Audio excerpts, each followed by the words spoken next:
Au Moyen-Âge, les accusés subissaient l'épreuve de l'eau bouillante.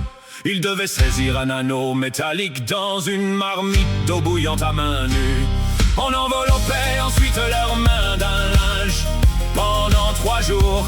Si la peau guérissait, ils étaient innocents. Si la brûlure empire, ils étaient déclarés coupables. La torture du waterboarding consiste à placer un linge sur la bouche pour faire couler de l'eau dans la gorge. L'eau obstrue les voies respiratoires, crée une sensation de noyade et déclenche un réflexe de suffocation.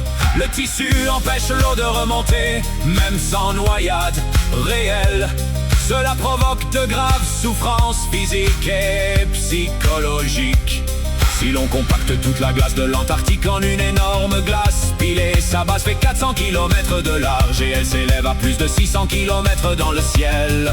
Dépassant la station spatiale internationale étalée sur 1 mètre de profondeur, cette glace pourrait encercler la Terre plus de 50 fois.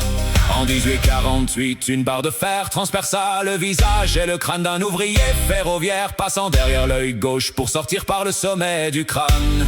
Il est resté conscient pendant l'extraction de la barre et a survécu. Mais son lobe frontal endommagé a bouleversé sa personnalité.